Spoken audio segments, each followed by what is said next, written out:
Hey guys, so there is only one way to describe the guest I have today.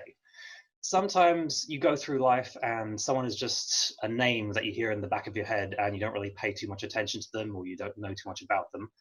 And then when you finally do get to know them, you're just like, wow, this person is fantastic. How have I not known them longer? Okay, how have I not known them before? And that there is no way better to describe Adam Douglas than what I just said. So, how are you today? I'm good, man. Thanks very much, and I really appreciate the introduction. Ah, cool. So, for those of you who don't know Adam's awesomeness, like I do, Adam will then describe his thing. Okay, Adam, tell everyone who you are, and what you're about. Yeah, so I'm Adam Douglas. I am an actor. I've acted in three short movies so far. So I'm an absolutely massive sports fan. Um, I love all sorts of sports. Love all sorts of movies. Massive movie fan, TV show fan. So yeah, I'm a fan of a lot of things, I suppose. And hopefully, by the end of this meeting, then people will be fans of you. Yeah, hopefully that's the goal. Okay, so first of all, I want you to take me back to that moment where little Adam finally got the idea in his head. Yeah, acting is for me. That's the thing I want to do.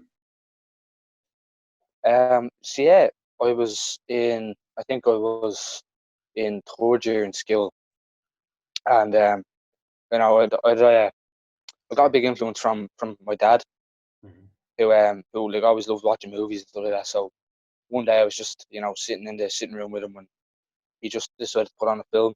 It was a Rain Man by with Dustin Hoffman and Tom Cruise, and I was just watching Dustin Hoffman and I thought, wow, like you really think he is this man.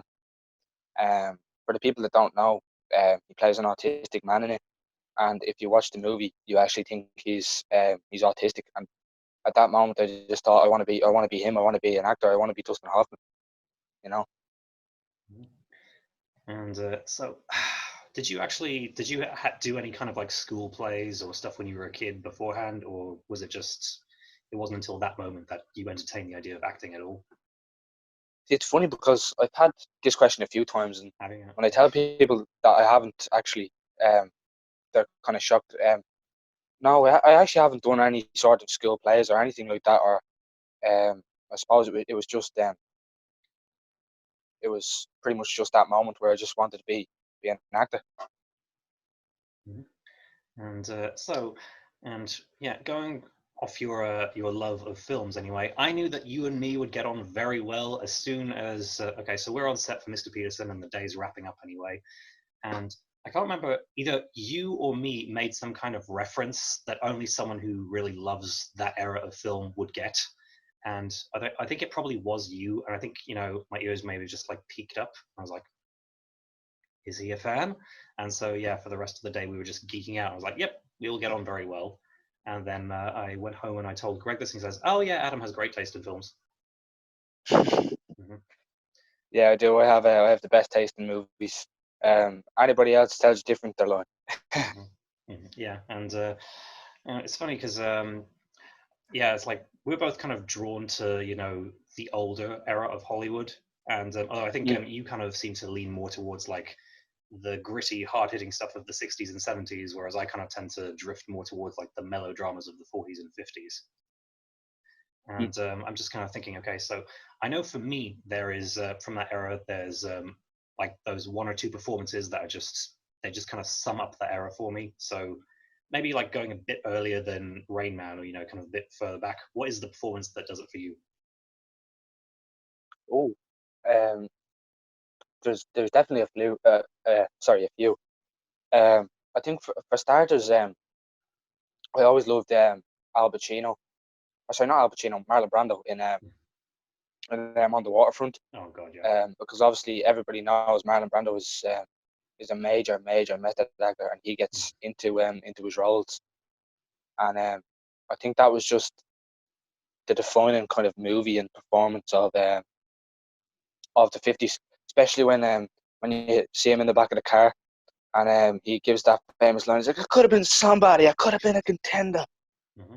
So yeah, definitely that would be one up there. I think just everybody in that movie was just on top of their game as well. Hmm. Carl Obviously, Malden. Carl Malden, Yeah. have to give a mention to him. He was fantastic in that, and then Rod Steiger as well. And then another one, probably, um, I'd probably say 12 Angry Men as well. Mm. That would be definitely up there for me. Lee J. Cobb in that movie is incredible. So I'd say probably those two movies for me would be kind of would define the 50s. Hmm. And this is a game that I only play with the select few who love that era as much as I do, anyway. So, okay, you get a choice. Okay, three actors, three actresses from that era. Okay, we'll say from the 20s to the 70s that you can bring back and work with. Okay, you get three of each gender. Who do you pick? I think if I was to go for actors first, I would probably go Paul Newman, definitely. Oh God, Um, this is a really, really tough question. I should have prepped you for Um, this one, shouldn't I? yeah. Um, yeah. So I'd say Paul Newman. I would say Steve McQueen, and I would also say Gene Hack. Hmm. And then for the actresses, um, probably Betty Davis Hmm. would be up there for me. An actress called Claudia Cardinale, Hmm. um, who's excellent, and um, probably Janet Leigh as Oh well. yeah, that's a dark horse. I wasn't expecting that one. She's great, yeah. Yeah, she's amazing, amazing. Hmm. Hmm. And okay, and so that's enough about the past. We go a bit further to our era. So we're going to talk about your film debut, the reason that we know each other. Don't want him skill with the hair and the eyes and Who, Lauren? yeah. You were about 16, is it 15, 16 when this was made? Yeah. Yeah, Um, yeah, Adam and a couple of other guys that I'm now good friends with, Greg Young and Jordan Lennon, were involved in it was a fun sort of 25-minute short film made in your area in Finglas. And why don't you tell us what it was called and tell us a bit what it was about? yeah. So my film debut was a film called The Nutters, and it was set in Finglas as Bobby said. So basically, it was about three teenage friends, and one of the friends' cousin are having um, just just the worst summer ever. They're just obviously the last day of school, and they're all pumped and like, yeah, we're gonna have the best summer ever. Then they get out, and then they find out that the cousin Owen, played by Greg Young, absolutely amazing actor by the way, um, is he plays Owen, and Owen comes to town, and straight away it just goes all the way from there. So um, yeah, that's pretty much what the movie's about. I can't really explain it any more than that. You say it's the worst summer ever, but when I watched that, I was like, oh, that seems like a fun summer. But yeah, so because I remember when Jordan was talking about the making of it, and he says that the majority of the cast and crew were kind of people he already knew. So, but there were a couple of people who auditioned as well. So, did you audition, or were you kind of already on board from the start? Um, yeah, I went up and I auditioned because I think he already had somebody for my part, and then I think the person that he had for my part couldn't do it anymore, so he had to cast the part of Jimbo. Mm-hmm. So yeah, I went for it, and he seemed to really, really like me straight away, and we just had an instant connection. As soon as he told me all about the project, I was just hooked onto it, and I couldn't wait to get started. Mm-hmm. And yeah, so even the other day, I'm constantly hearing all these stories about making it, and I was only just told yesterday that you guys all stayed in his house when you made that. Yeah, so there was basically one day where we had to get like an early morning shot of like us in like playing football in like a park. So we had just finished up filming, and it was like 7 or 8 o'clock, I think it was. And he was just like, "Oh, look, why don't you just stay in the house and we just get it early in the morning?" And we were just like, "Yeah, sure." So we went. So we went down to Tesco's. We just got a load of, crisps and chocolate and sweets, and we just sat around the table talking. And it was great. It was a great way to get to know each other on set, especially. And it was amazing. It was really, really fun. And it probably helped that you were playing people who knew each other very well and best friends. That probably kind of helped with the whole kind of camaraderie on screen. Oh yeah, definitely. Like I was kind of coming into the movie. Like obviously, Jordan kind of knew one or two of them. And I had just known one of the actors from, like, obviously seeing him around Finglas and stuff. So it was great to kind of to come in and kind of talk to everybody and kind of find out more stuff about them as people, rather than just kind of doing the movie and then just getting going and coming back the next day. It was great to kind of get to know them as people. Hmm. And do you have a favorite memory from the set? Just like one specific thing that sticks out and you're just like, ah. There would be a couple now. But if I had to choose one, I Pick always two. remember this. Tell me both. Big two, sure.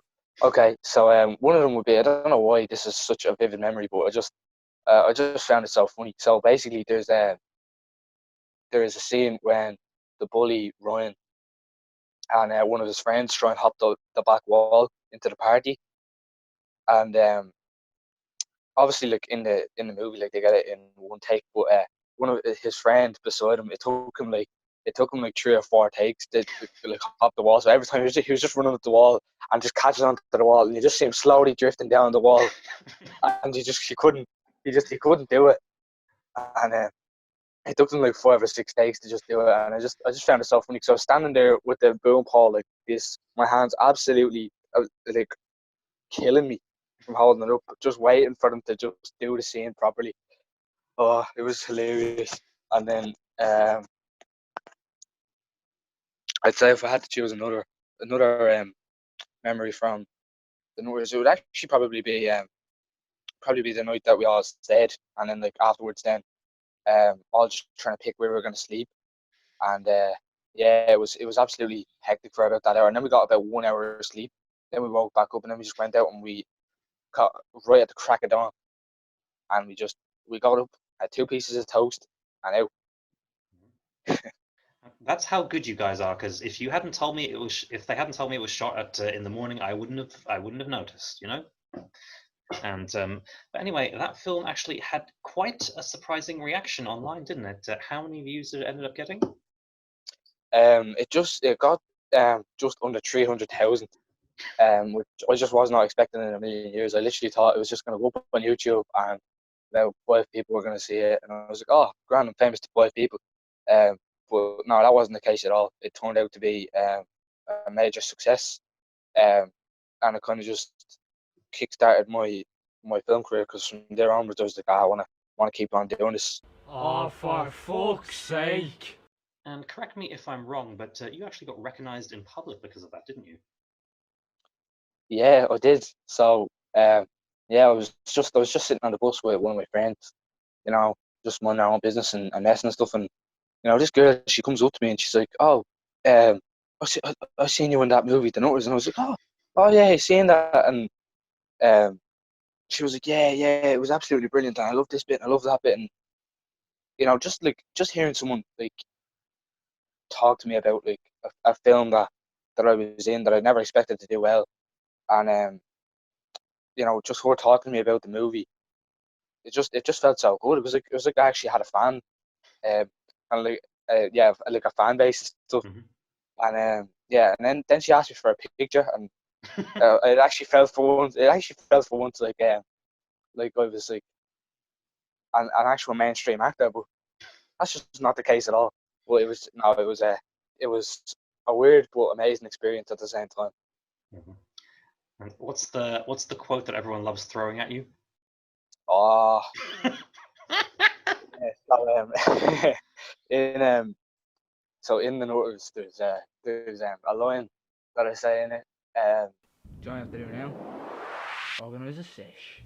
I swear to God, after about 2 or 3 months of making the movie, every single day, everyone would come up to me and say, organise a sesh. But the funny thing was that no one would ever say it to me right. Like, there was only about 2 people that would actually say organise a sesh, I've heard time for a sesh. I've heard time for the sesh. I've heard organise the sesh. They just, if you're gonna, if you're gonna say the line, at least say it right. That happens with like mainstream actors all the time as well, because at no point in Star Trek does anyone say "Beam me up, Scotty," but that's the quote everyone remembers. Like it's always like a misquotation. So you are part of that club as well. Yeah, exactly. Okay, and it's funny because that specific scene is what got you cast in the next project. That's the project that we met on, actually. Yeah, you can call your mother later. Thanks. Me and Adam were both part of a feature film called Mr. Peterson back in January, February, anyway. And the original actor cast for this scene that Adam was doing had to drop out, and they still had more filming to do, so they had to recast him. And the director, a great woman from Finland called Ronja Phoenix, she asked if I could recommend anyone. And I'd literally just started talking to you at that point, hadn't I? Like, we'd only been chatting for a couple of weeks or so. Yeah. Yeah, and so I was just like, oh, hey, mind if I recommend you for this part in a film? How did you kind of react to that? Like, because that's not a message you normally get, is it? No, really not. I mean, most of the messages that I get are, "Hey man, you coming to the pub for a few points." That's literally all I get. But no, getting that message was, it felt good because obviously all I'd done at that stage was the Nutters, and I hadn't really been in any other movies. And just to get that message, I was like, oh, okay, so this is a new movie for me now. So I'm finally an actor after all these years. Uh, but yeah, it was brilliant. And it was funny how fast that happened, because I think I recommended you in the evening, and then the next morning I'm getting a message from Greg Young, who is also in the film, because he's screenshotting a group email that Ronja has sent out, just announcing that two new actors have joined the cast. And I think he actually has Adam's name underlined, and he's like, "How the hell did he get in this film?" I don't think he said that specifically, but I think that's what he was thinking, because he was not expecting that. But yeah, and I'd already filmed my scene, but I decided to tag along on the day, and I think I'm wearing the same thing I was wearing on the day right now. And so why don't you tell us a bit about your character in this? Because in the Nutters you were playing the smartest guy. Here, on the other hand, Look at. No, not so much. So yeah, so my part in Mr. Peterson was the part of Deco. He was part of I suppose kind of like a two-piece, you could say, with his friend Archie. Don't give it to intimidation, Deco. Shh, hush your mouth. Yeah, mate. how fun was it playing a ditzier character? How did you kind of approach that sort of role? Oh, it was gas. Like when I was reading my lines and stuff, like some of the lines that I had to say, I was just in tears laughing. It was just so funny because I love kind of like stupid characters in films, because I always feel like stupid comedy is just so good, because everybody kind of has that one friend who's just such a ditz, That's me. and um and we're always like, oh, shut up, or something like that to that one friend. But nah, it was absolutely brilliant. I loved every single minute of it. And yeah, what was do you have a favorite line to say, or is it all kind of blend together?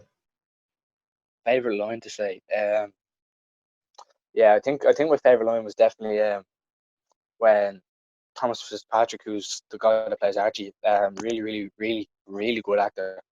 I Yeah, had he's great okay. fun working alongside. I We had love you, Tom. great fun working alongside him. But yeah, probably my favorite line would be when he says, "Now we need to hide it with the place with the holy roof," and I say, "We didn't hide it in the church." Yeah, I think that was definitely my favorite. We didn't hide it in the church. I'm laughing as I hear it, because it's even when I was watching the raw files back, and you have this kind of sort of delayed reaction where he's kind of explaining it to you, and you just go, "Oh, right, yeah." Oh, right, okay. And you look so Yeah, happy to have finally realized. yeah, because I suppose like when you're playing kind of like a stupid character, there's not much you can really do. So just I suppose kind of like if we slowed down everything that I was saying, and kind of just like had a delayed reaction to kind of most stuff. Mhm. I just felt it would give off like kind of like a stupid vibe. That's kind of what I was going for originally. And did you say Um, that did you say that your idea was to kind of give him a stutter or something, or am I remembering the wrong thing? yeah, so I was also trying to give him a stutter because he's trying to get his words out so fast because he's just so excited and he's just so in the moment, and he's just like he doesn't really think before he speaks. He just kind of tries to say it straight out. I want to be on a beach in Hawaii with that Patsy Pinkett. And so after we made Mr. Peterson together and we had the best day on set ever, you were also telling us that you were involved in a project that I was very surprised to find out you were involved with. You were in a production of what musical? I was in a production of Annie the musical. Mhm. Um, yeah. How did you get involved with that? Was that with college, or did you kind of actively like seek out to get that part? No, so one of my friends, one of my good friends, his name is Alex Rowan. He worked with a company who made Annie called Thunderstruck, and I've seen a couple of their productions before. They've done a production of Hairspray, which I went to see, which was absolutely brilliant, like absolutely brilliant. It was like so well done, and from that moment, I was just like, I have to get involved with this. So they done another production of um, I think it was Footloose. That was the one that they done after that, but I was away, so I couldn't do it, which is a big shame. Because So Kevin then I Bacon. said, yeah. So I just said, listen, I said I have to go for the next one that they do, and they done Annie, which is literally my favorite musical in the whole world. And I just Really? said I have to. Yeah, Wow. that's literally my favorite musical because um, for a long time I haven't seen many musicals, but that was always a musical that I just watched over and over again. I just loved it. Mhm. Um, but yeah, and it was just so different to anything that I ever done before. It was so difficult as well. I'd say so because like I went to see it and like the choreography and just like it was kind of it was so well done, and I was just like because I'd seen a kind of a youth theater version of Oliver the like 2 weeks before, so I was thinking okay, it's going to be more like this, like, but yours was so high quality, and I was like, yeah, I love this. And I mean I said it to you yourself, you were kind of coming in and out as like different characters, but I legit forgot I was watching you on stage. I forgot it was you. I was just like, oh, that's the character you were playing. Yeah, so the two characters that I play, well, I was supposed to play three characters, but I will tell the story about the third character in a few minutes. So the two Mhm. characters that I did play were Mr. Bundles, he's just basically a little side character. He comes in for literally about a minute or so, and then just kind of goes out. And then for the rest of it, then I ended up being the butler Drake, and this was such a different role for me because I had to have a kind of like a posher American accent, and I kind of have to basically act as if I was a butler, and I constantly had to have my hands behind my back and the right posture, um, and yeah, it was very different to anything that I'd done before, but it was also a really really great experience for me to do that.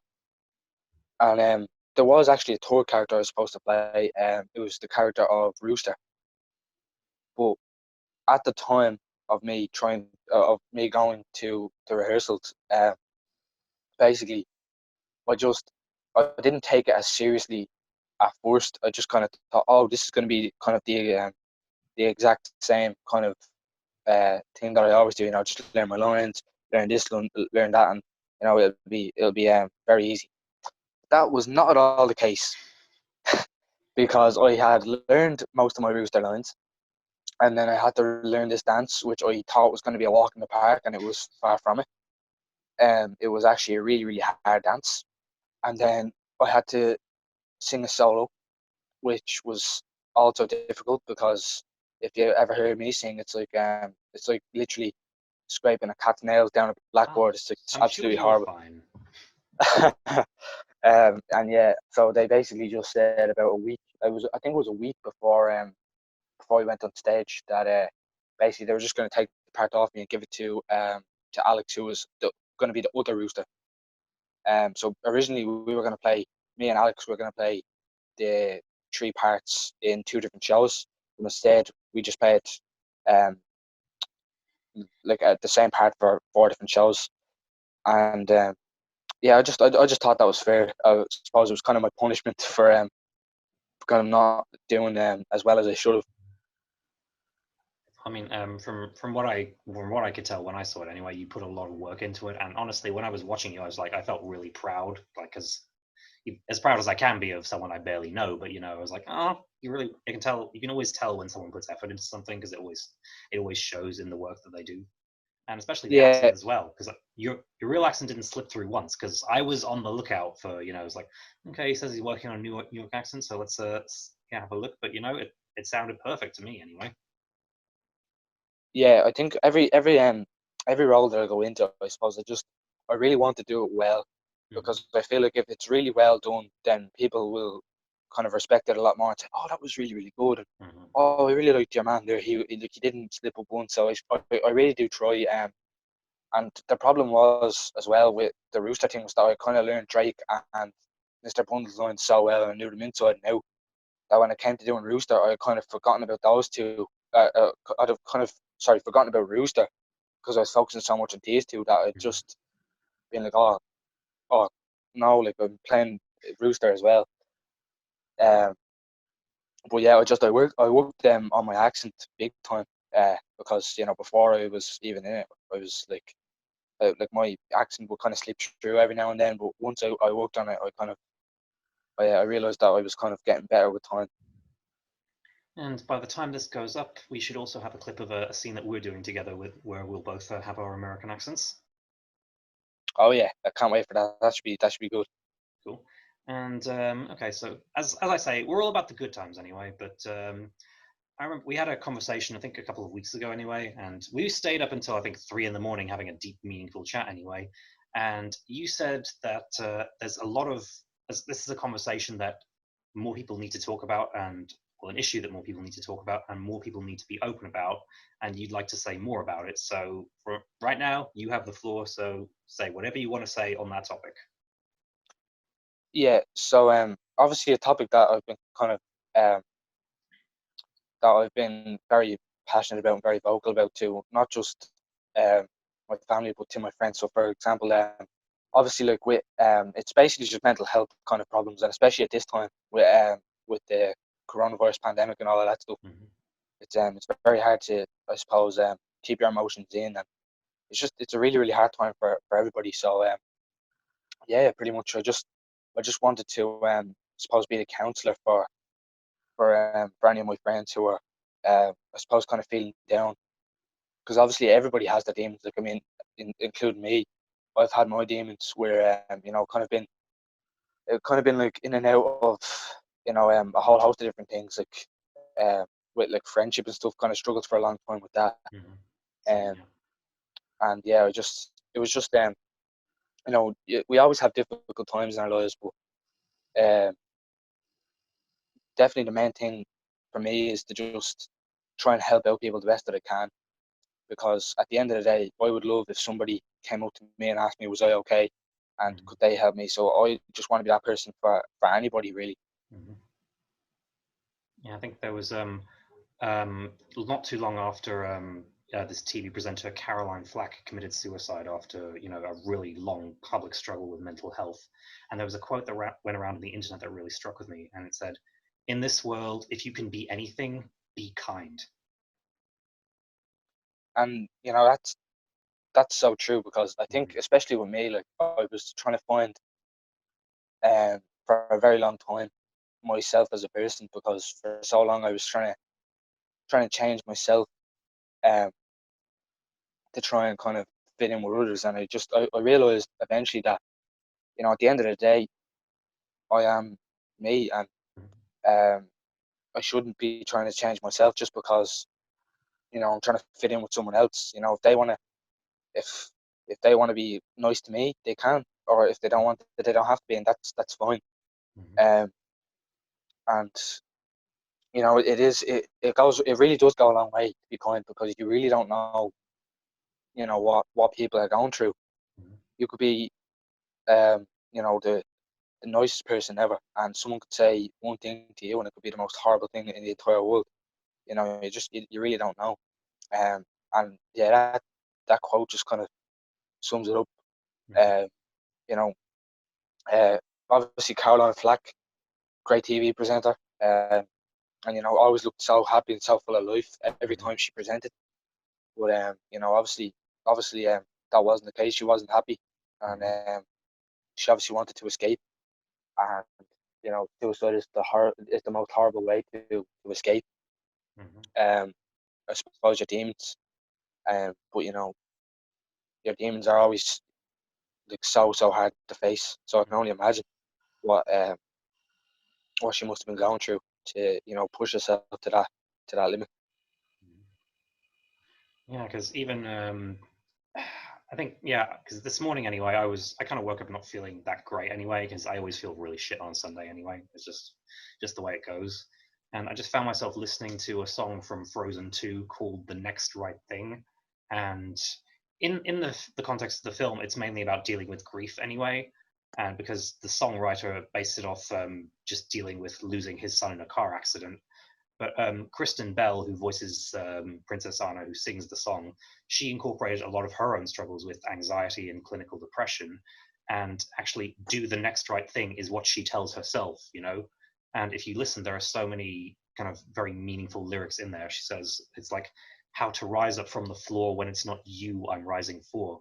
She says, just take a step, just do the next right thing. And it's like, and sometimes that can just be as simple as getting out of bed, making yourself breakfast or just having a shower or again, even just reaching out to someone and saying, hey, I'm feeling really shit. Can we just talk for a while?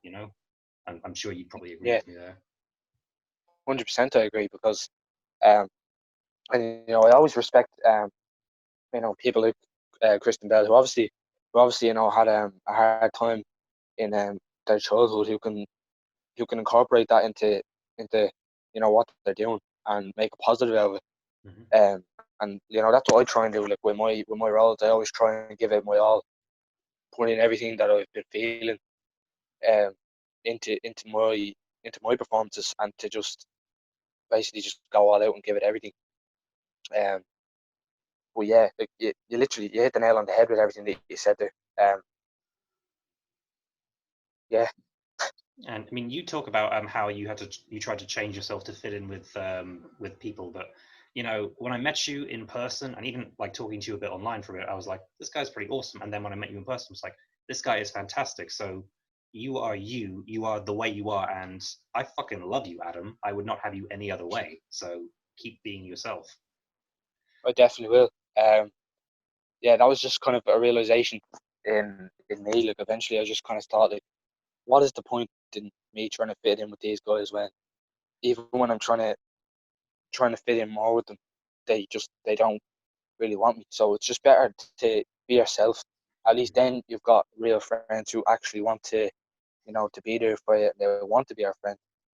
Mhm. And yeah, and I just thought, you know what, I'm just gonna be myself from now on because at the end of the day, the best person that you'll ever be is yourself. You know, Mhm. and as much as we all want to be, Dwayne the Rock Johnson, who weighs like 250 pounds and is just muscular and he Mhm. has the best life ever. At the end of the day, the best person to be is you, and Mhm. that's all that we can ever ask for. Mhm. And thank you very very much for your compliment. And I would say the exact same thing to you. Oh Jesus. Um, definitely. I mean, first time when I met you, you seemed really really nice and seemed so full of life. And yeah, when I even met you in person, you were still the exact same. Um, so yeah, that's what I like about you as well. Oh, yeah, yeah. It got very nice and friendly now. So if we, yeah, hopefully we don't have a very public falling out soon, and this becomes very awkward to watch in hindsight. But no, so hopefully not. No, I doubt we will. Touch wood. Okay, and what was I going to say? That compliment from you just kind of threw me off what I was going to say. Yeah, I was going to say that it does actually show that you put a lot of effort into your roles anyway, because even a couple of weeks ago you sent me you doing a monologue from Mystic River anyway, and when I watched it, I could even just like I could even feel my eyes kind of watering a little, and I was just like, wow, that's he's I could tell, even though you said you hadn't fully learned it, you were still kind of reading it off the page. So I could still feel like the raw emotion and the potential in there. So it definitely shows that you are definitely someone to watch who puts a lot of work into what they're doing. Yeah. So with those monologues, it was just because like as I've mentioned earlier on, I'm a massive film fan, and obviously Mystic River was like one of that monologue from that Sean Penn does when he's sitting out on the porch.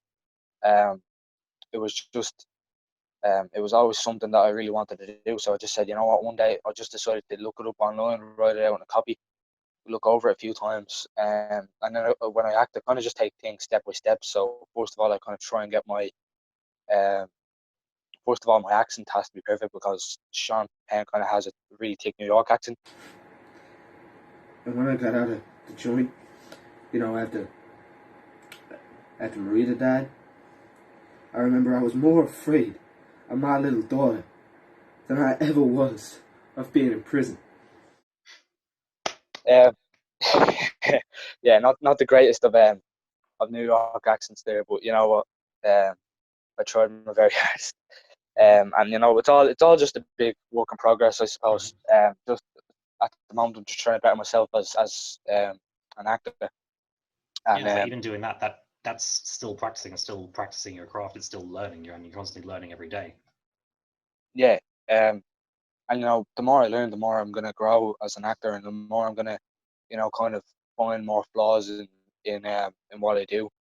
Mhm. And it's all just about kind of learning from your mistakes and trying to better yourself, because you know everybody makes mistakes at the end of the day, Mhm. and every mistake can be fixed. So And that does bring us to the project that you've been working on for a while.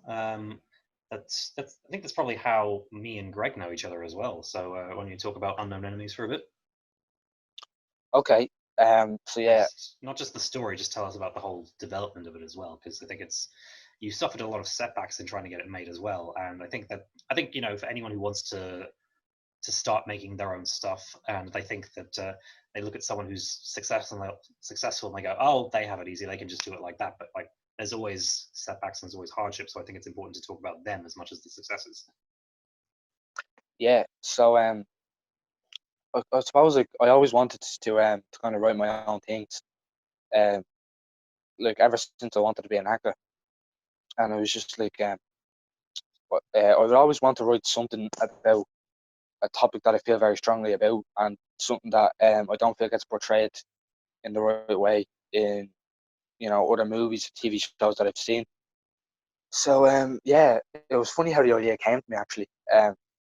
So yeah, I was just sitting on a bus one day, and I just started thinking of you know, 13 Reasons Why, and I was like, maybe if maybe I could take a few ideas from that. So you know, I started thinking in my head a few ideas, and I just kept them with me, and I started writing down a lot of ideas that I had, and then um yeah, and then the idea for Unknown Enemies. So yeah, I worked on it heavily with Greg Young. Um, who was just an absolute gem. If I hadn't had him, I don't think Unknown Enemies would even be a thing anymore. Mhm. You know, he just got the word out there for me. At times when you know I was being quite lazy with it, and there was times when I really kind of wanted to give up, but like not Greg. Greg just kind of kept on writing the rest of the scripts that he could, and you know, fair play to him. When he's really into something, he goes for it, Mhm. and you know, he got auditions set up, and he got you know, people who were so interested in doing it. He got like 30 or 40 people. I was like, wow, like that is a lot of people. Like that is Mhm. like probably more people than I will ever know in my lifetime. Yeah. Like, that is incredible. But you know, I honestly I have to give a huge thanks to Greg, because without him, one on Enemies probably wouldn't even be a thing. Mhm. And obviously everything's kind of on hold right now with everything that's going on. But then you can use this time to kind of really kind of flesh it out and kind of help get it to where it needs to be to so that by the time that we can all go back out and make stuff again, that you'll be ready to join us and the world will be ready for it. Yeah. So obviously, like I've written on Enemies now twice, and then this is gonna be like my third time writing it.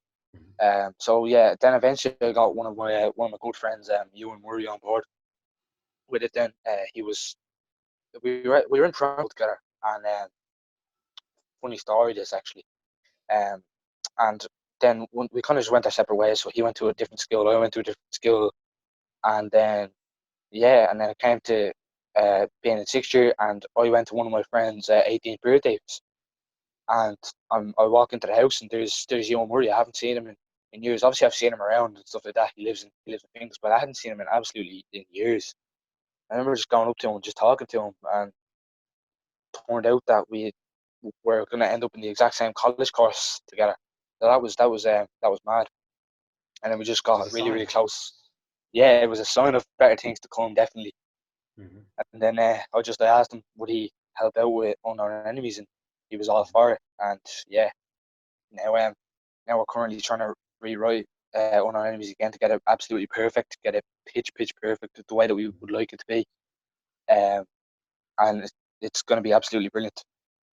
Yeah, well, and hopefully there's at least a spot for me in there because I keep daydreaming about what kind of character I could play, and I did actually record a 3-minute improv as if I was speaking to your character the other day, but my phone ran out of space, so it wasn't as great as it could have been. So you'll probably expect to see that in your inbox at like 3 a.m. one day.